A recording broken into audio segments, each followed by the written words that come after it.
Prvi predavatelj v tem drugem delu je magister Robert Hostnik, ki je magistriral iz varstva naravne dediščine na Univerzi v Ljubljani. Je zaposlen na Zavodu za gozdove Slovenije in se ukvarja z urbanim gozdarstvom tako rekoč že vso svojo kariero. Verjetno ima tudi kakšen pomislek na tistih 25 let urbanega gozdarstva, kajti z individualnimi pobudami, kakršno so bile njegove, se je začelo že tudi majhen prej, kakor je ta pač datum. Sodeloval je pri več evropskih projektih, vsi so bili povezani z urbanimi gozdovi in je tudi član upravnega odbora Združenja European Forum on Urban Forestry. Tako da izvoli. Hvala.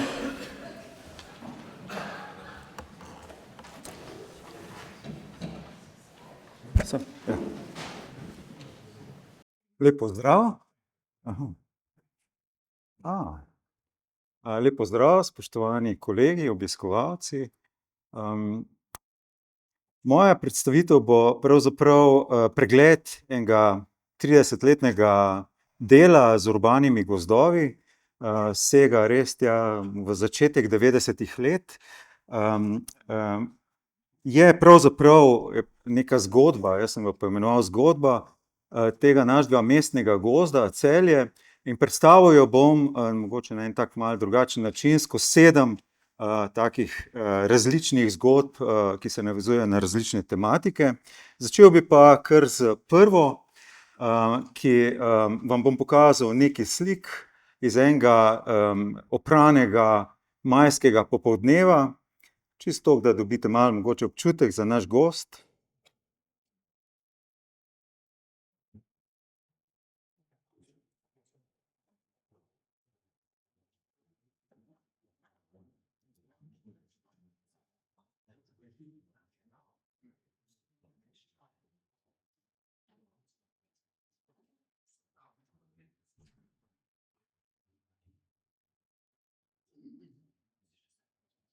In če začnem potem mogoče res za to zgodovino tega našega mestnega gozda. Celje je pravzaprav mesto, ki ima mestni gozd, ali pa stari Celjani mu rečejo mestna hosta, že iz srednjega veka. Takrat so namreč celjski grofje mestu Celje podarili en del gozdov, ki ga na tej sliki vidimo,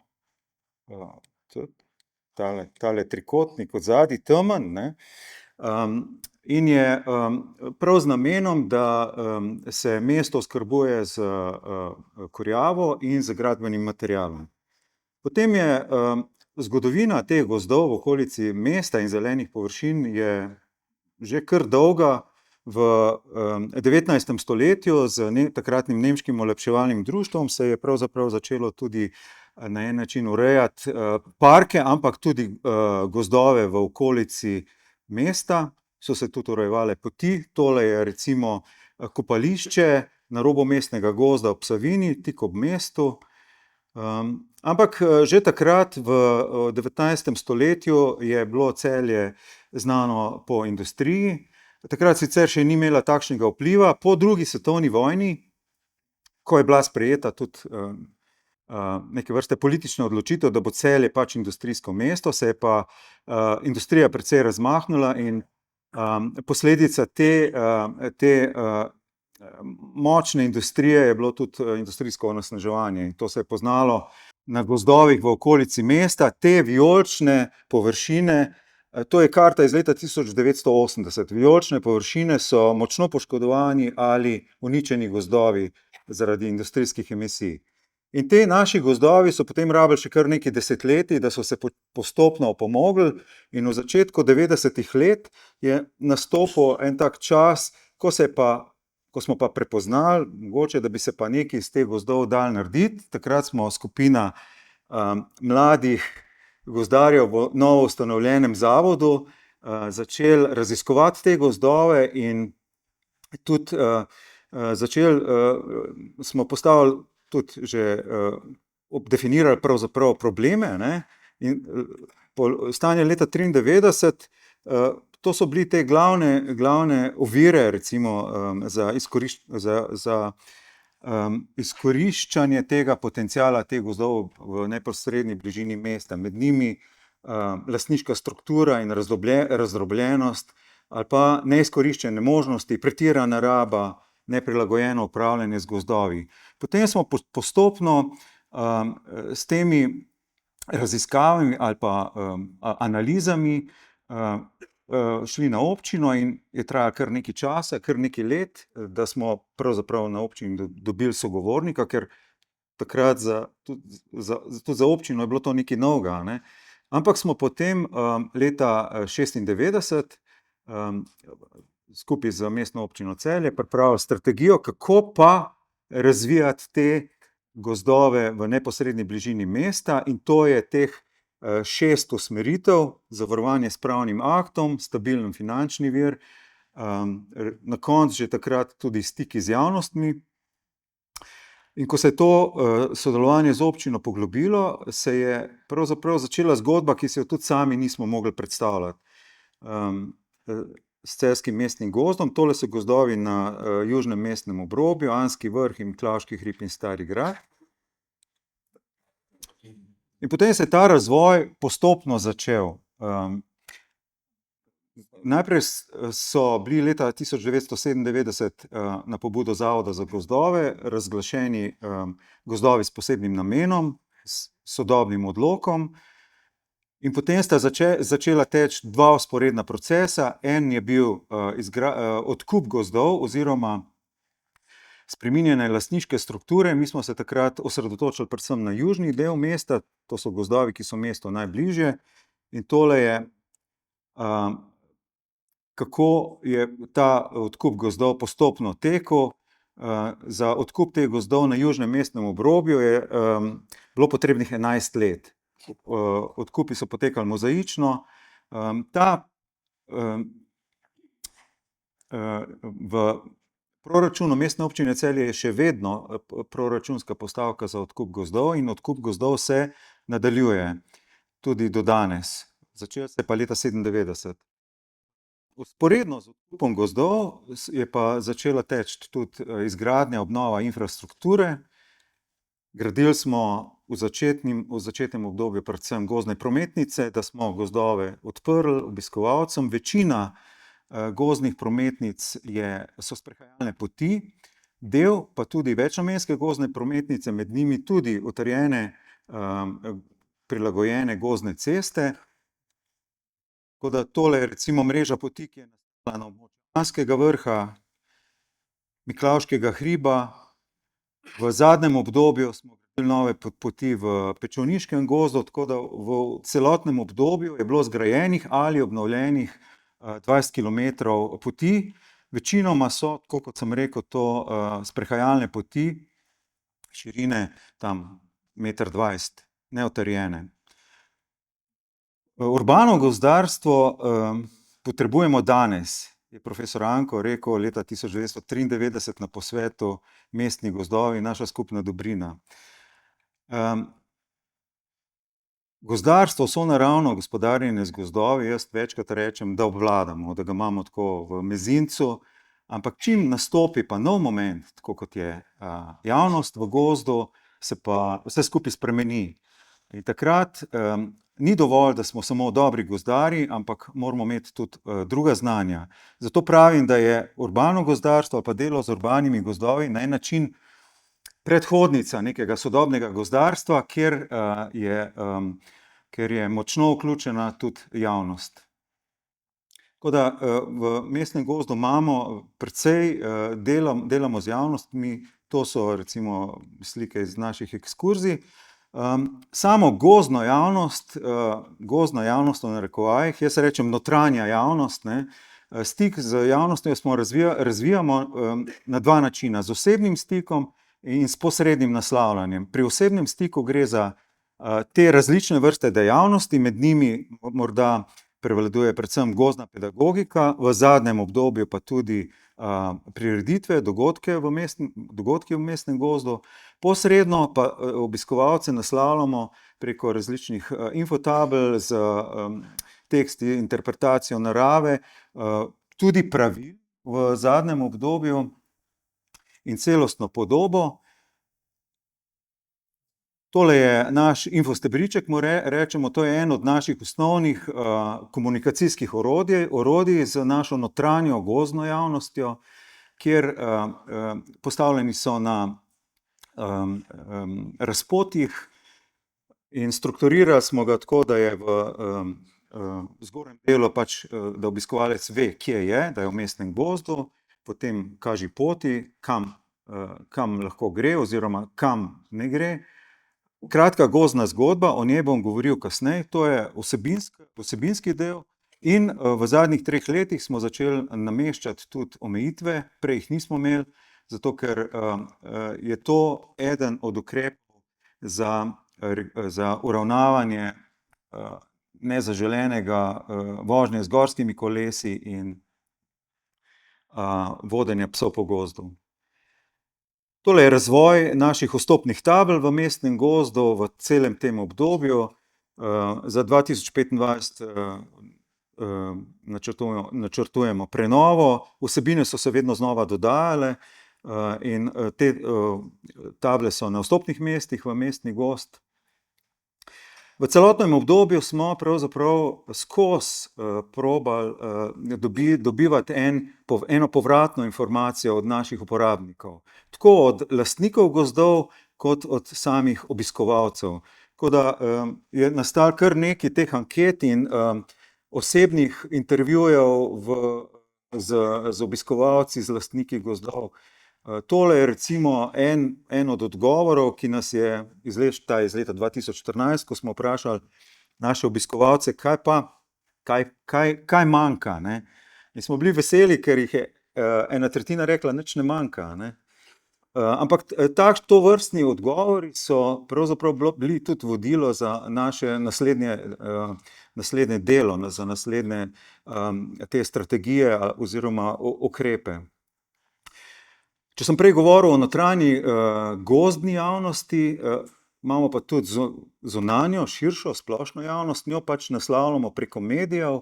V teh 25-30 letih je bilo, jih ne štejemo več, je bilo objavljeno čez 250 člankov, prispevkov, predvsem v lokalnih medijih. Smo relativno aktivni tudi na družbenih omrežjih, predvsem na Instagramu. In mogoče za zaključek te zgodbe, ne, ko sem rekel nova šola gozdarstva, v tej novi šoli je partnerstvo z drugimi inštitucijami ključno. In en sam partner, en sam upravljavec ne more narediti toliko, kot jih naredi več skupaj. To je slika iz leta 2008, ko smo z Mestno občino Celje podpisali prvo pogodbo o strokovnem sodelovanju. Ravno v teh dneh podpisujemo oziroma je v pripravi nova z novimi vsebinami, ki prvič vključuje tudi vodenje šolskih skupin. Z Mestno občino Celje smo se dogovorili, da financira tudi po novem vodenje šolskih skupin, kar je za nas na en način razbremenitev dela. Brand, ja, blagovna znamka, o tem smo sanjali že pred 20 leti, 2004, ko smo delali logotip, ampak kaj ustvarja blagovno znamko enega gozda? Predvsem lep, urejen, vzdrževan gozd. To je glavna stvar. Posamezne znamenitosti, nekaj, kar izstopa, tako kot je recimo naša drevesna hiša, ali pa najvišje drevo, izmerjeno drevo v Sloveniji, najvišje doglazje v Evropi, to je dodano, ne. Najprej osnova je lepo upravljan gozd. Seveda je treba se promovirati tudi izven gozda, to počnemo vsa leta in naša blagovna znamka recimo raste počasi, tako da logotip je ena od elementov blagovne znamke, mi smo ga razvijali kar nekaj časa, ne, ni tako enostavno narediti dobrega logotipa, to so eni primeri, to je potem končni iz leta 2004. Smo ga zdaj pred kratkim objavili tudi na enem od naših stebričkov, kjer povemo simboliko tega znaka. Zgodbe so tiste, ki na en način, ki so dobro orodje, kako priti do ljudi. In mi uporabljamo zdaj od leta 2015 tako imenovane kratke gozdne zgodbe, ki smo jih strukturirali, da so res kratke, besedilo osrednje je lahko največ 70 besed. Ko smo obiskovalce vprašali, ali berejo te zgodbe, jih je 4/5 jih je odgovorila da. In ko smo jih vprašali, ali razumete te zgodbe, je 76% odgovorilo. Tako da smo zelo veseli temu. Do zdaj smo objavili 45 gozdnih zgodb, vse so tudi prevedene v angleščino. Na družbenih omrežjih, pa predvsem na Instagramu, je story, ne, story itak je zgodba in objavljamo take, tako po navdihu zgodbe, ki z eno besedo na en način in fotografijo poskusijo navdihniti naše sledilce. Tako da smo zdaj že kar, te besede so včasih kakšna posebna beseda ali so pa skovanke, ne. Gre pa predvsem za to, da se probamo dotakniti ljudi. Tudi vemo, da ne smemo biti preveč resni, zato se včasih pošalimo, tako kot na primer v tej zgodbi o gozdnih čuvajih, kjer smo temu gozdnemu čuvaju Matevžu Tratniku tako skrito dodali tam v krageljcu noter iPhone 1, tako da včasih pol rečemo, da čakamo, da nas pokliče iz onostranstva, ne. To. In zaključil bi pa z lepoto. V zadnjem času, recimo zadnjih nekaj let, v naše delo vključujemo umetnost, umetnike. Menimo, da skozi umetnost lahko najbližje pridemo do enega obiskovalca gozda in njegovo občutje ob obisku gozda ali pa to globinsko doživljanje gozda je najlažje spodbuditi skozi umetnost. Tako da prirejamo ali pa sodelujemo pri organizaciji festivalov Prisluhi v mestnem gozdu, različne prireditve, ples, glasba, skulpture, pesmi.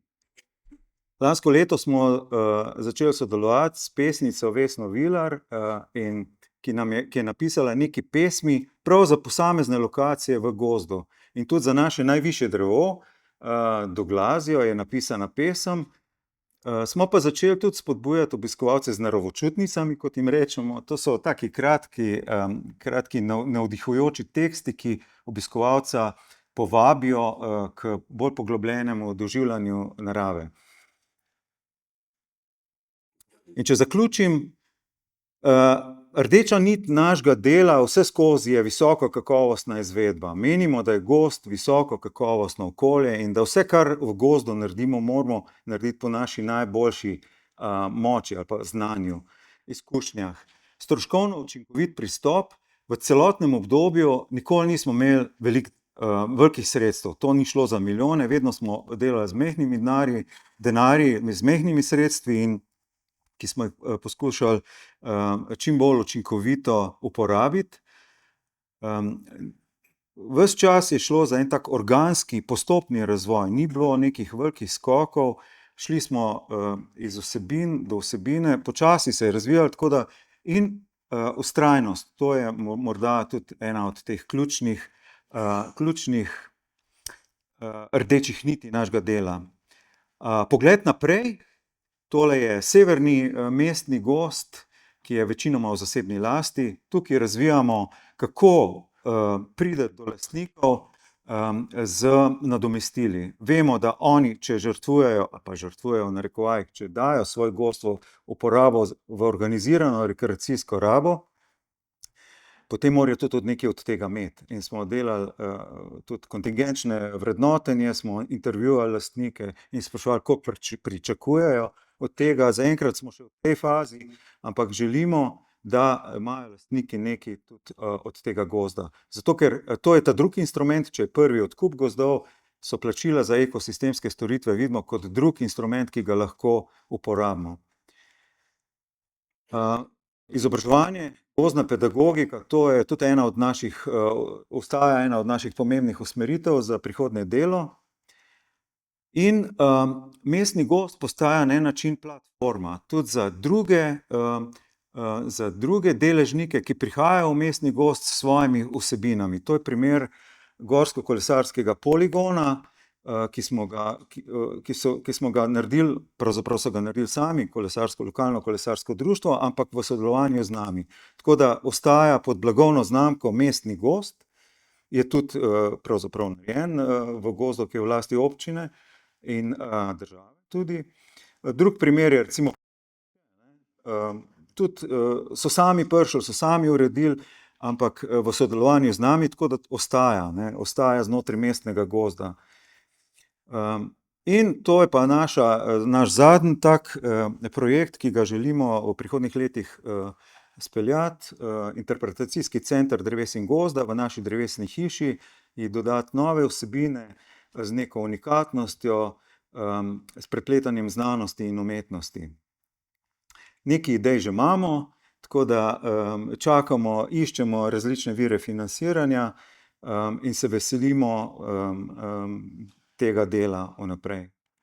Tako da, hvala lepa za vašo pozornost.